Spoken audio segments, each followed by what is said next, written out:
unaona forehead, anaenda kwa ukuta anagonga. He used to anagonga mpaka ikaform.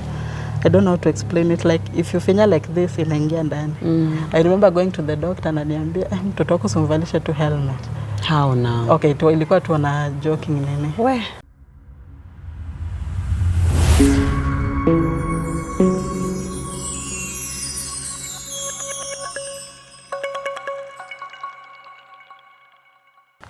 Hi everyone, how are you? Welcome to today's episode. My name is Betty Benji and this is Betty Benji's channel. So today guys, we are privileged to have a guest in our channel who will be walking us through the journey of his autistic child. Habari yako mama?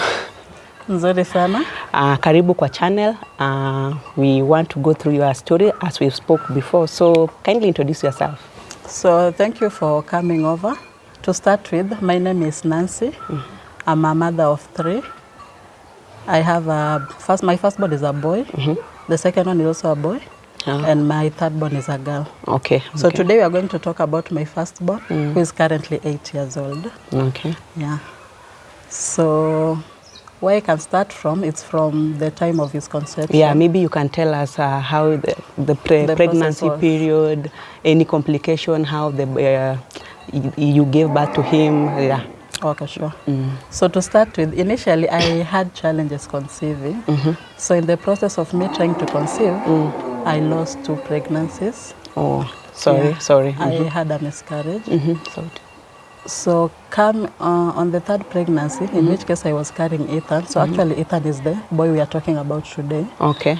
So when Ethan came in the picture, he was conceived, yes. But along the way, I had to change my doctor because remember initially I had 2 miscarriages.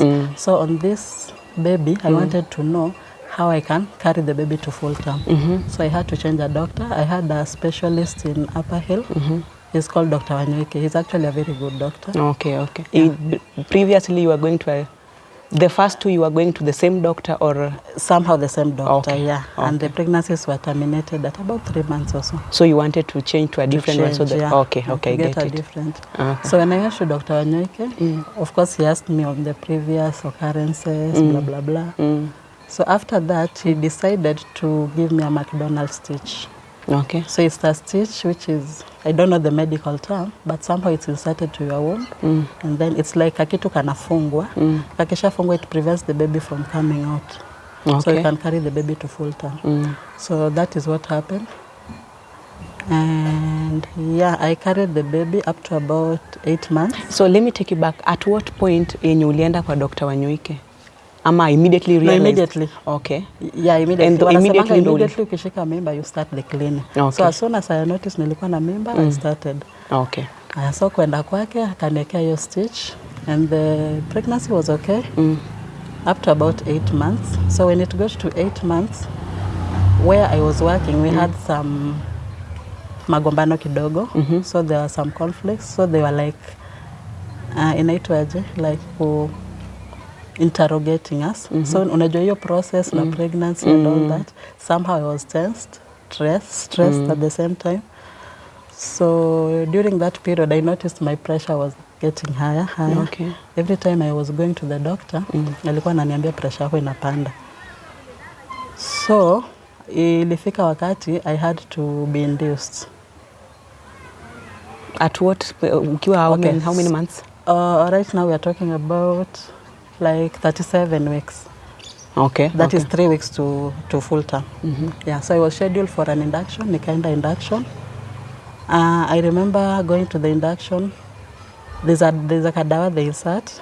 Then the labor begins. So I remember it was done at around 10 a.m. 10 a.m. and by 6, that is when I now delivered. But remember during that time, it was a proper labor. Do you remember it's induction? It's 6 p.m. Niliwekewa 10. 10 a.m. 10 a.m. And then the delivery was 6. Around 6 p.m. 6, 7 p.m. Yeah. Okay, so it's like the whole day in a way. But during that process, it was a hectic labor. Ilikuwa uchungu. So yeah, so after hapo nika deliver. But now during unaona hiyo time ya let me take you back again kidogo. You remember I had a McDonald's stitch? Yes. So when I was scheduled for induction, first of all lazima watoe hiyo stitch. Jua wezi nini, of course. Okay. Yeah, definitely. So nilikuwa nimesahau hiyo part. So I started the labor, blah, blah, blah. Ikafika hiyo time ya kudeliver at 6 p.m. They processed everything and then I was set in the delivery room. So at that point, I remember it's like I blacked out. I don't know what was going on because nilikuwa nimechoka. I remember telling the doctor at this point, I need to end C-section, you know, because the pain was too much. Bako naona it's like unaenda kufa. Although I don't know how kukufa feels, but you, unaona ni kama must have been something serious. So nikaenda, and then the baby was delivered. But what I remember, the baby didn't have that first cry. Unaona vile mtoto akizaliwa analianga. Huyu wakulia. But you just give birth normally, like normally, yeah, haikuwa C-section, yeah. So, remember nime black out, like sijijui vizuri sana. Yeah, so and my husband was not there with me as well, nilikuwa peke yangu. So after kuzaa, I noted the baby did not cry. So as per my assumption, ama based on what I normally see, mtoto akizaliwa hivyo na kulia anafaa kupelekwa nursery or something of the sort. But in this case, funny enough, I was given the baby. Like immediately, almost immediately. Even before crying? Ama alilia? After amelia, but remember akulia immediately. You get my point? Okay. Yeah, so nikapewa mtoto ni bebe. Okay, si kubeba per se, like kwa ward. Yeah. Tukaenda naye kwa ward. So, okay, at that point, I feel like the hospital kidogo ilini disappoint. They could have checked on the baby before handing them over to you. Waone ndio ajalia. What could be the cause? Maybe does he need a special attention? Yeah, something of the sort. But that did not happen. So nikaenda kwa ward, nikaletewa mtoto. But funny enough, they were just checking on me and not mtoto. So I used to ask them, like, unajua mtoto, remember by then maziwa ijaanza kutoka. So I was like, mtoto hajakula kitu, simpatini hata none, as I tried to, maziwa ikuje kuja. That was your first child? Yeah, my first child. So maziwa, it took time kiasi before it started coming out. So vile niliwaambia hivyo, it's like walikuwa analenga, you know. The first day mtoto hakuonja anything, you can imagine. The second day, same. So hebu niambie mtoto hakuli anything. Wewe mwenyewe you're supposed to produce milk, itatoka wapi? And with all the stress. So maziwa haitoki, mtoto apewi anything, none? Nothing. Water? Nothing. Okay. You know, nothing. Okay. Okay. Yeah, so that is what happened. So within that, see, normally mtu anakanga hosi like 3 days before discharge. That is if you kuzaa normal. Yeah. So I was there for about 3 days, but within that period, nika notice macho ya mtoto had aka infection like. Yeah, so I told the doctor, ni kama macho iko na shida. And what they gave me, like the normal drops, hizo zenye mtoto anapewa anaeka kwa macho. Wakanipatia tu yakani. So I was like, hata mwezi muangalie or something, just to know the underlying issue. But anyway, kasema kama ni daktari ananipea drops, maybe anaona. So ikafika siku ya discharge, we were discharged, we came home. So while we were at the house, remember maziwa bado, it's not coming per se, just stress, nini. So what were you advised when umeenda nyumbani umekuwa discharged? They told me maziwa itakuja with time. So you are told take fluids, blah, blah, blah. So mimi nikaenda nyumbani. And remember it's my first pregnancy. So naamini daktari haiwezi kuwa ananiambia kitu. So tukakuja nyumbani. Then I remember I was trying to breastfeed him. It's like his muscles zilikuwa weak. Kuna muscles wanatumenga they were weak, so he could not suckle. So I thought of Nan, introducing Nan to him. Apparently Nan pia hakuwa anakunywa, alikuwa ukimpatia hataki. So tukakaa, that is the first day. On the second day, luckily enough, we had a visit. Vile mtoto akizaliwangwa, maybe kuna mtu anakuja kutembelea. So we had a relative who came over with the wife. So ile harakati ya, hebu acha nione mtoto, blah, blah, blah. Immediately she saw the baby. Now the wife of that relative of ours. Alituambia mtoto yuko na jaundice. And it's a very serious thing. The more you stay with the baby here, this child will die. So we had to rush the baby to the hospital. Livo tu, vila likuja, we did like hakuna tele kukaribisha na doubt, maybe anasema tu aje. Because remember we are new parents, huyu ni parent asha experience, and apparently her child also had jaundice, so ni kitu anajua. Okay. Yeah. So we rushed the kid to Kitengela Medical.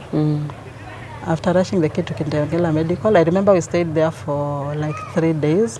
I was admitted with immediate effect, and the child was put under phototherapy. It's like nika kitu ka sanduku like, if you understand what I'm saying. Then anaekwa, unamtolea nguo zote, anabaki na diaper. Incubator. somehow. Okay. Yeah, somehow. Only the difference is now hii inaka kuna photo like kuna light inamgonga from juu. So yeye amelala chini. It's like this. So na huku juu kuna light inamulika and then direct. macho imefungwa. It's a bluish light. So I guess it's to prevent light to directly. Yes. Alafu in the process wanajaribu kunini hiyo jaundice iishe, the yellowness of the eyes. So after hiyo tukakaa for 3 days, but remember within the 3 days we were not noting any improvement on him. Na by that time ulikuwa mshaanza kumpatia food nini? Bado hanyonyi. So ever since he was born up to this time you were Kitengela medical. I cannot say that medical. Kuna siku alikula like wow. Yeah. So at that point within that time we noticed the health was deteriorating. So we sought for an option to take her to Gertrude's Hospital, of which an ambulance came for us from the Kitengela Medical. We went to Gertrude's. So Gertrude's, I thank them so much because they acted very fast. It was an emergency. Like we were admitted, akadungwa hiyo dini drip, akaikwa phototherapy, the same phototherapy now, but now with serious checking, like anaangaliwa after almost every second. And since he didn't have anything kwa tumbo, he was being breastfed through the nose. Kuna kakitu anaingiza kwa mapua, the pipe. So yeah, tukakaa hapo, at least get to ushaifika mahali unasikia you feel at least So I was at peace actually. I remember the nurse akinienjoy akiniambia mama wewe unakula tu unaona na mtoto anaoni. Nikamwambia kiona naona it's stress. Mimi nikiwa na stress you tend to eat more. So by then maziwa ikaanza kukuja. So I was pumping milk. So hiyo maziwa ndio anapewa. Yeah, and I think after we stayed in Gertrude's for 2 weeks and we were discharged, we came home. So after coming home, maisha ita nikaendelea tu, he started growing. But now it came to a point, unajua mtoto akigrow, at some point unajiuliza, mbona shingo yake isimame at this point? Mbona asmile ukimuongelesha? So tukakuwa curious, tukajiuliza. But now, the people we're encountering, ukiwauliza, kwa nini mtoto asmile ama what will be happening? Wanakuambia, don't compare kids, you know? Kids are different. So, being first time parents, pia unasema, naweza kuwa tunamharakisha. So, akaendelea kugrow, nikafika mahali, I don't know at what point we noticed. Was it 1 year or before 1 year? Maybe less than a year. We noticed enyewe ana behave weirdly. Because he had those signs, unaona anazuba, then he used to steaming. There's a way it's called steaming. Kuna vitu anafanya kujidistract. Kuna vile anafanya hivi macho. Yani, akikaa, he's rocking. They rock. Rock ni like, anaenda mbele, anarudi nyuma. That's like, akiwa 7 months, 8 months? About there. Okay. I'm not so sure, I can't really recall. So I tukanotice mtoto hayuko sawa. Then we started working from one hospital to another, trying to inquire what the problem could be. Yeah. I remember we went to several hospitals. Then we went to one city council hospital. And that's where we were told, Ethan is autistic. So remember, mimi it's my first time, mtoto, and I didn't know nothing to do with autism. I never knew such a thing existed. So babake kumbe, he knew. He knew there's something called like that, and he knew what it means. So I was like, we were told Ethan is autistic. Then I was telling his father, she's autistic. So to me, nilidhani ni kama homa, malaria. Ni ugonjwa tu itatibiwa na iishi. So nikamwambia si ni homa tu, si ni kitu, si ni autism, kwani what? Si itaisha tu akishapewa dawa. Hakunijibu. So it was upon me to go and Google. Nione, hii kitu imechukuliwa serious. Let me Google to see what it is. I went and Googled, my friend. So basically autism, for the viewers who might not understand, it's a development disorder whereby mostly it interferes with communication and social life. Like ni mtoto hizi amwezi converse, then socially unapata anaji-isolate. Like hataki kucheza na watoto wengine, vitu zake anafanya peke yake. He's always alone. Yuko tu peke yake most of the time. So besides kunotice venye mliambiwa he's autistic, development yake ilikuwaje? It was slow. Maybe alikuwa ameanza kukaa ama alikuwa na crawl Actually he didn't crawl, alianza na kukaa. It's like kuna stages alikuwa anaruka. But hata hiyo kukaa, let's say for example na expect mtoto kae at this stage. He will surpass that by like 3 months or so. So we were afraid, even walking, we were afraid that by then that hata tembe. But luckily he walked. He walked at how many months or? I would say 1.5 thereabout. Not bad. Yeah, not bad, but to us, Yeah, anyway. I understand. So at 1.5, that's when he walked. So we started this journey because we needed now to seek. Yes, you could remember you got autistic. What next now? Maisha itasimama hapo ama the child is here. Lazima mle amekuja. So we sorted for medical attention. We went to Aga Khan Hospital. So at Aga Khan, there was an MRI which was done on the brain. Yeah, so they looked at the brain, and from the results, it was noted that the left side of the brain, it's like ilikufa. Because according to what the doctor was telling us, it's like when during birth, you see at that point mtoto hajalia, it's like he lacked oxygen at some point. So hiyo part ikakufa, nani part if not, like if nothing is not done at that particular point, you can't revive it. Imekufa. You get? Wow, okay. Yeah, so that was it. After you, unaona ni news, like you have to stay with it forever. By the way, so okay, by the time you were being told of these things, how were you taking it? Mlikuwa mnakupaje being your first child? My friend, you're in shock. At the back of your mind, you're like, what itaisha. Bado hujajua impact yake impact, haujui maybe what is to come, haujui ni nini ataweza kufanya. Maybe ni story tu inaweza change akuja yakuwe sawa. Kids are different, such things. But anyway, so after that test tukaambiwa we need to start him on therapy. Therapy now ni kama kumengage to make him like akwe to engage in short. So I remember when he was 3 years tukaambiwa tumpeleke shule, just a way of making him interact with people. Yeah. But before then we were taking him for therapy. So I remember I was working at this particular time. So thank God my job was in shifts. So I opted to take the afternoon shift. So most of the times I used to go with my help in the morning hours. Unaamka mapema, mnampeleka, anafanyiwa therapy. After they're done by around, let's say 12, you take them back to the bus. You make sure amepanda basi vizuri, you pay the fare. As they go home, you head back to work. Where? So it was like thrice a week. You have to do that. You can imagine. Which hospital am I any? Still Aga Khan. Okay. Still Aga Khan.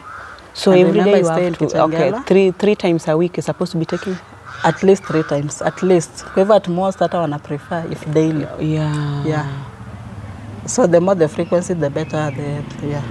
So during the therapy sessions, maybe I'll give you some pictures to show that he was not paying attention. Unajua, yani I don't know how to explain. He was not responding. Yeah. It's like he doesn't know where he is. He's not responding. He's not even calming down. Unajua, for me to tell you, Betty, my name is so and so, lazima ukue akili yako imetulia ndio tuweze kuinteract. But in this case you are trying to engage him but yeye mwenyewe haelewi nini inaendelea. So he's all over. So the therapy had to be stopped at some point because it's like we were making no progress. So we were told mpelekeni shule atulie, ajaribu ku calm down kwanza, then we can start the therapy again. By that time he's still 3 years. 3 years there, yeah, 3.5. Yeah, so we took him to school. We have a good school here called Reajem at Kitengela. It's a special school. So that's where we took Ethan. And truth be told, there was a massive improvement.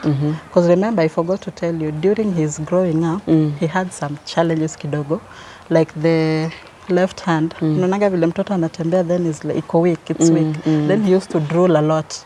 So ukimpeleka shule, you had to tie a scarf like to control to yeah. So we took him to school. At this point, he knew nothing. So we were engaging. We had an OT, or occupational therapist at Nini. So remember, you are paying the fee, and the occupational therapy iko kando, set in part of the fee. You can imagine. Yeah, so the therapy was done on him. He knew how to feed. Akaanza pole to not at once. Akajua kukula. Akajua what else did he know? They were teaching him how to brush his teeth, things like that. Ideally, it had nothing to do with books. Books, hapo kwa books ni kama nyota ilienda kidogo. Tulisahau hiyo story. Then that's the truth. So, he was basically he was being trained how to eat. Yeah, trained how to eat. So our aim was for him to be independent rather than knowing the books. Tuliweka kando kabisa. Maybe tu kugusilia ile ya A, B. Yeah, so basically that. So in that school he stayed for like when he was 3 up to when he was 7. So when he reached 7 years old, we noted that yes, he has accomplished much in this school, but it's time now for him to experience a different. Because remember, autistic kids, they learn by copying. When he sees you doing something, he will try to imitate you. So tukaona hapo, it's like in a limit.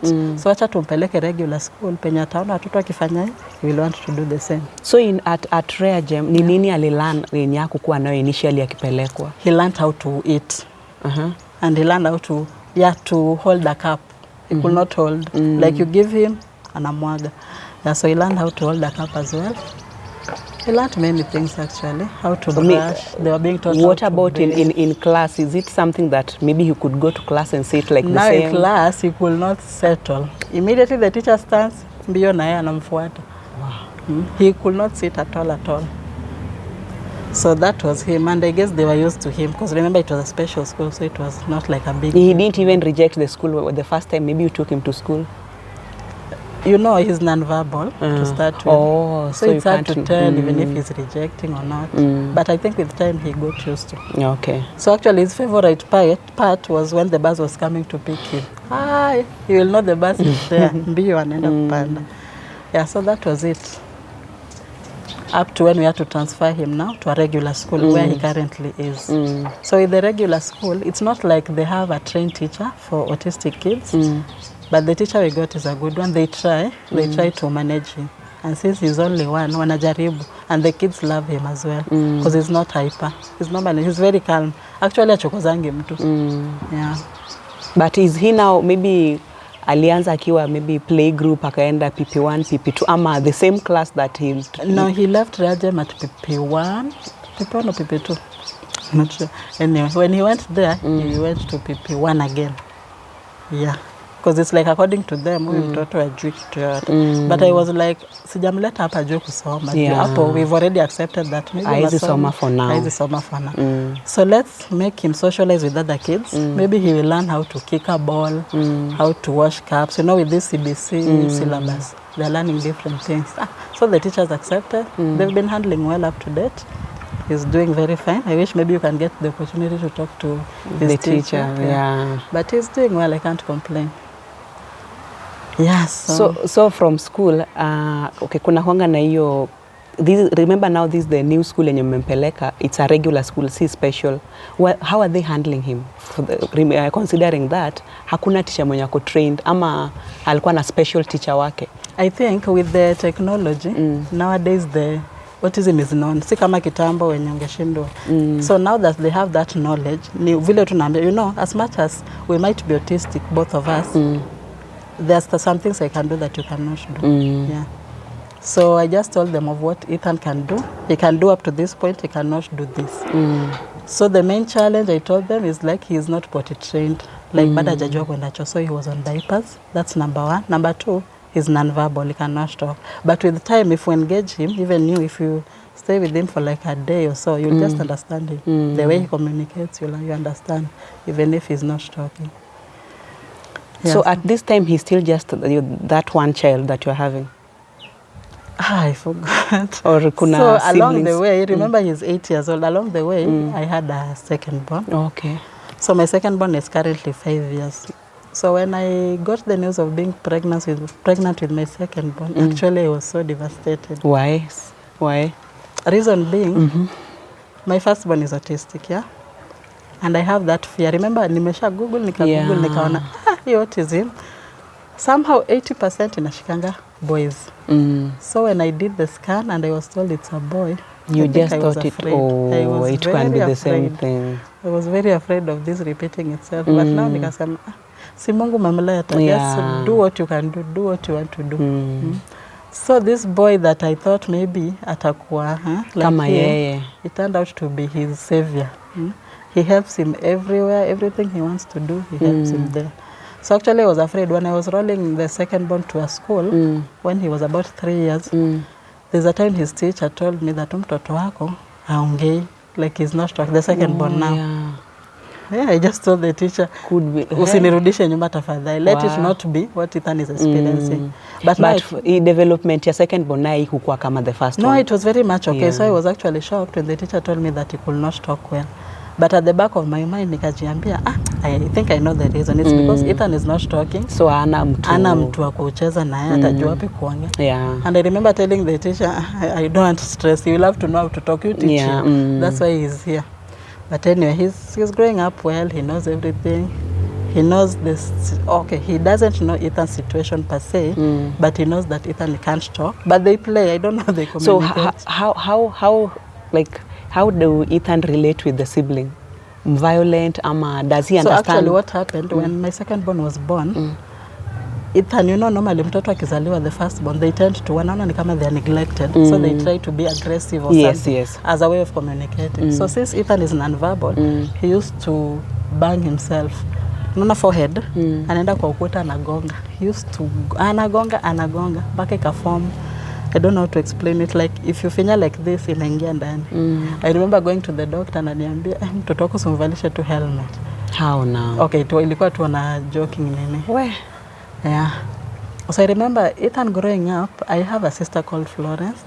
She has been a help for a long period of time. So I used to call Florence nalia. Unaona ile yenye una vent yako yote.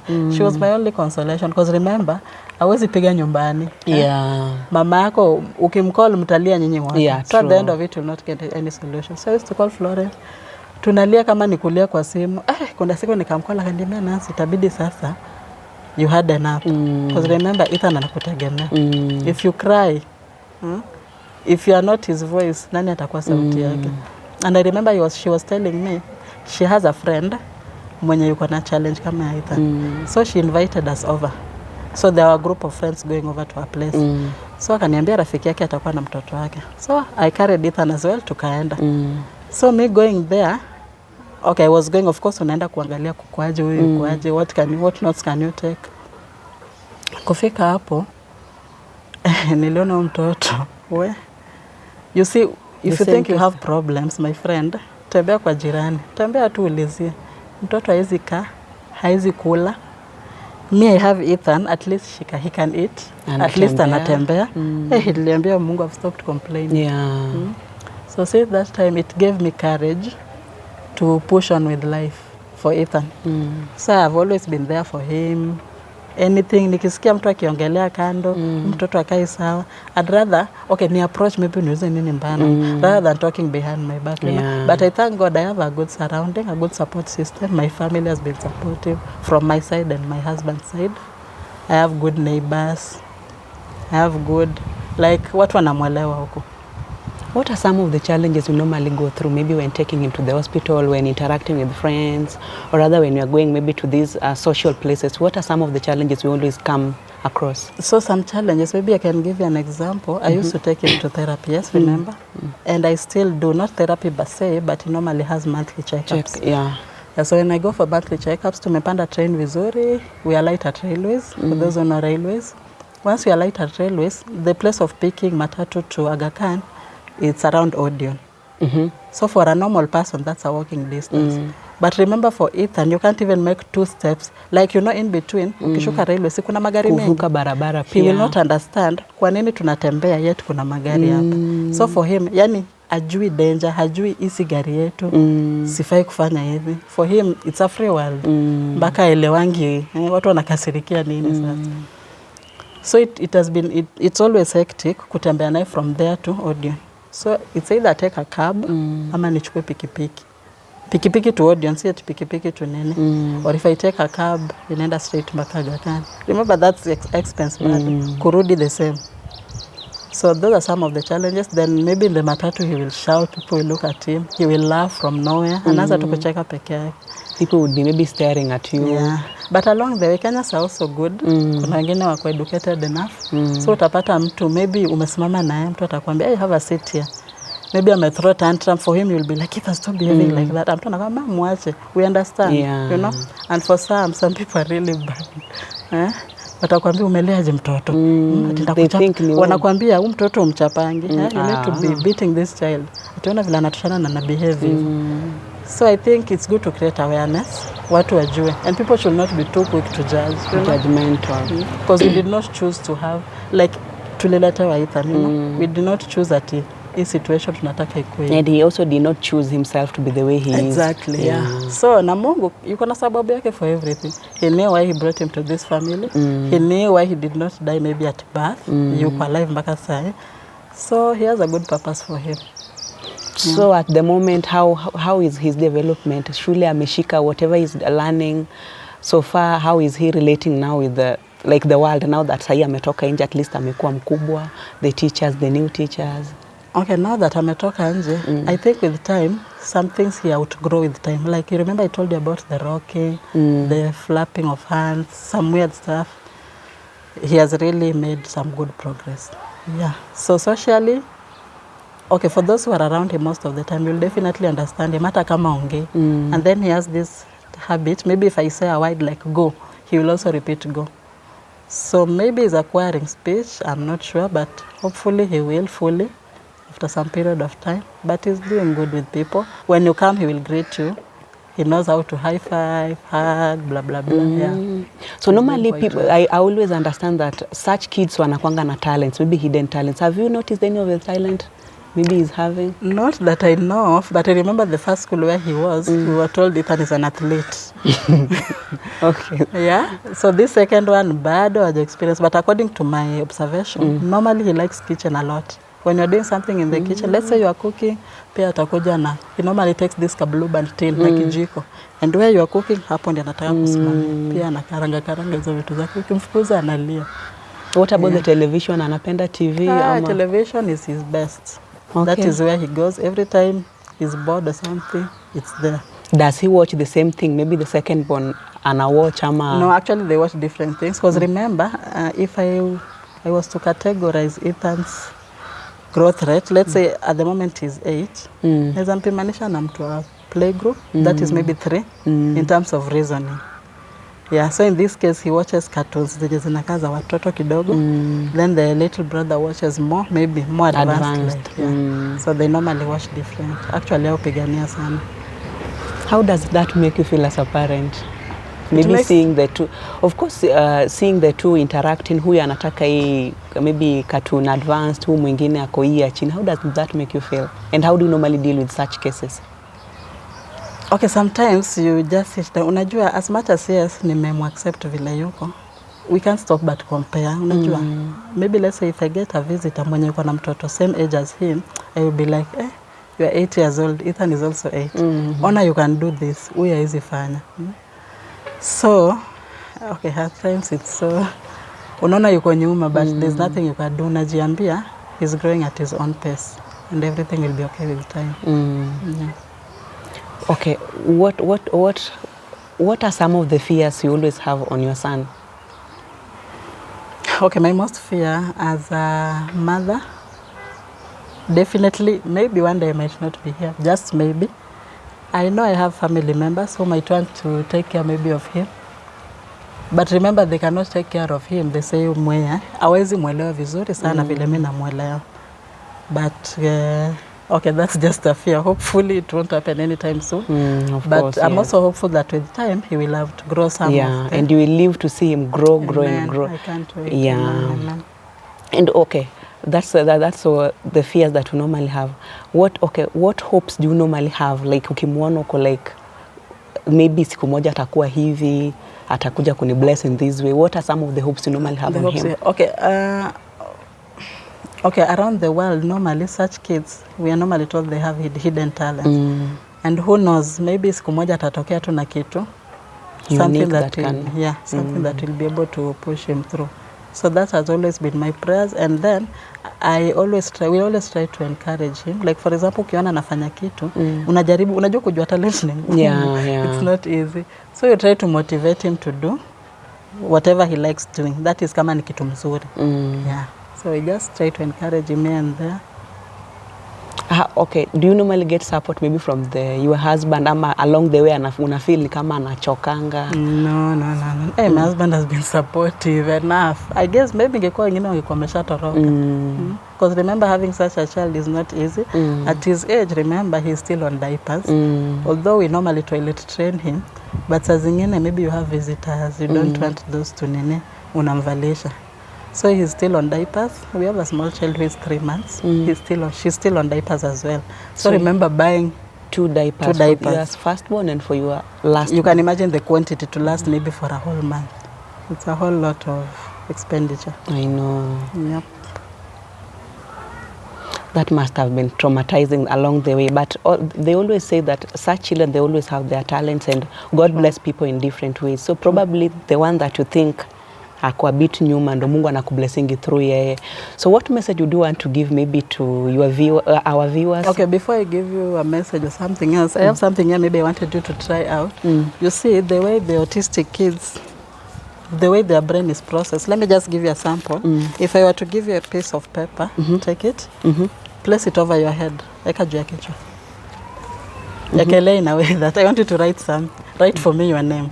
Ikiwa hapo juu. Okay, my name. Shikilia, shikilia. Okay.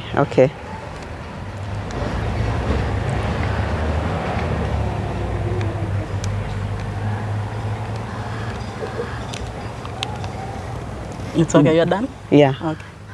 So maybe you can just show the camera. Okay. Is it visible enough? So to you, can you read for me what you've written? That's Betty, my name.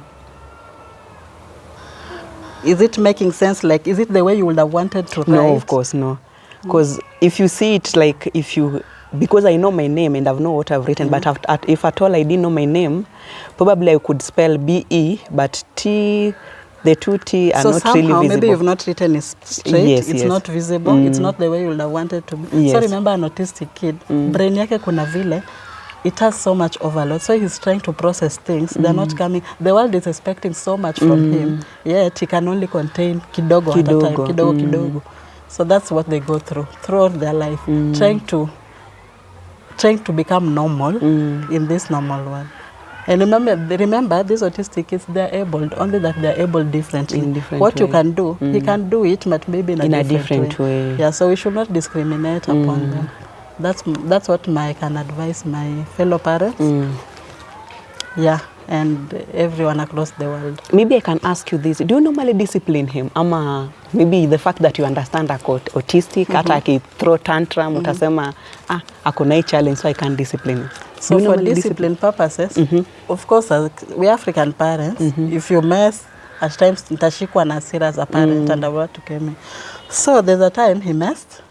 I took a kiboko ya kawaida. Funny enough, he's the one who brought that cane. Who does that? Like was like, Ethan, leta kiboko, he brought the cane. And actually he listens. Anasikia vizuri sana, he follows instructions. Akaletea kiboko, lala chini, akalala chini. So okay, at that point I think vile niliona alifanya hivyo, I was even afraid kumchapa nikamwachilia tu. But on another occasion, ni ile mtoto anakukasirisha mpaka unasahau, he's whatever, nikamchapa. Do you know what he did? He picked the same thing I used to beat him, akaanza kujichapa the same place. But now yeye anajichapa na uchungu. So anajichapa hapo the same place na analia. At that point I told myself I'll never beat him again. Because remember, when he's beating himself, he's causing self-harm to himself. And then hailewi kwa nini unamchapa. Yeah, so what I normally do, maybe akikosea, ndamwambia tu Ethan, don't do that again. Alafu namwambia say sorry to mommy. Hata kama atasema ile sorry nasikika, but at least.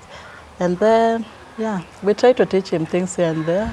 Maybe during eating time, utamwambia Ethan, pray, Ethan, do this, and then he follows instructions very well. Do you think people with autism challenges, do you think they normally get adequate help from maybe government or so? I'm not sure of any help coming from the government at this particular moment, although we have forums whereby we have autistic parents, maybe like Facebook page. We have Kenya Autism Alliance. It's a page on Facebook. Maybe people can go and follow that.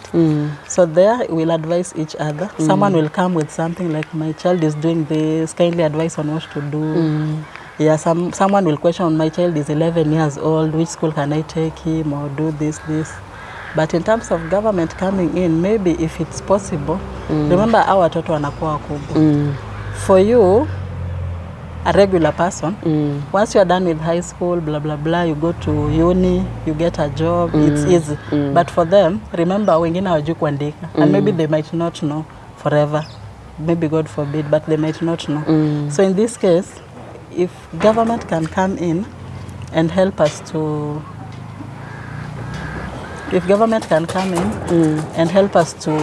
make them, just do something for them, like a training space where they can train for the different, but I thank God for the CBC, because remember the CBC, they are taught different things, and during that time, they identify their talents. For example, huyu anaweza carpentry, this one can do this, so they don't so much concentrate on school work.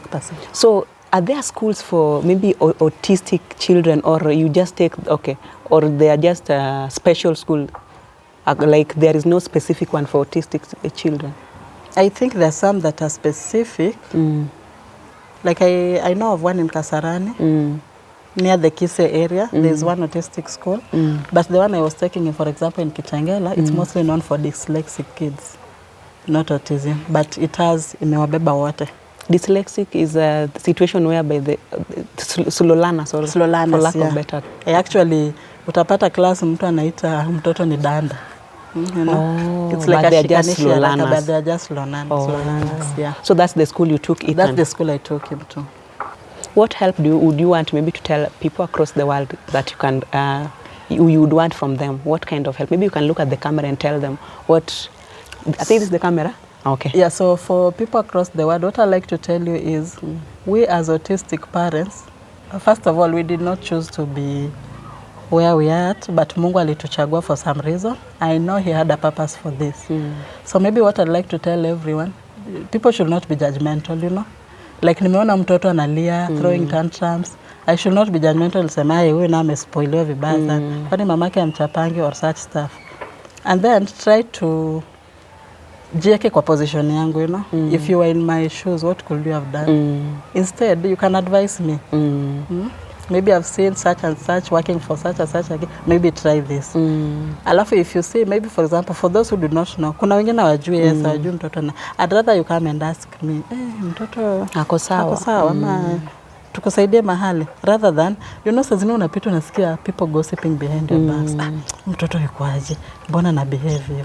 Yeah, such like stuff. So if people can all be understanding, yeah, it could really be a benefit to us. Okay. Is there any other thing that we've left you'd want to touch on before we close the video? I'm gonna feel. So actually, his progress is well, as I said earlier. So with my 3 months child at the moment, he's actually doing very fine with her.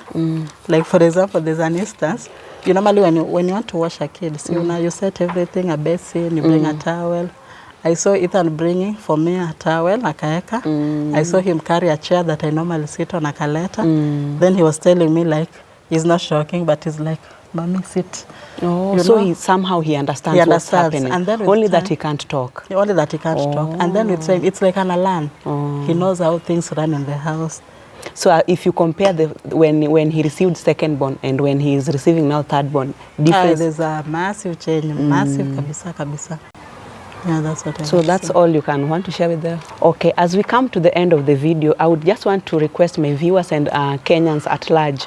We have such challenges for autistic children, and we want to create awareness. So if you get this, if you haven't happened to bump into this video, kindly try to share it ifikie as wide audience as possible, so that we get to help these parents who are handling the autistic children, also to get to hear the voice of them by helping them through the Pampers.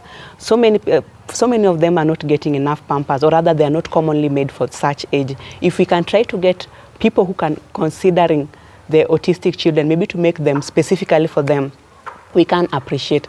So as Betty Benji channel, we request you to spread this video so that it can reach wider range, so we can help the autistic children and help Kenya at large.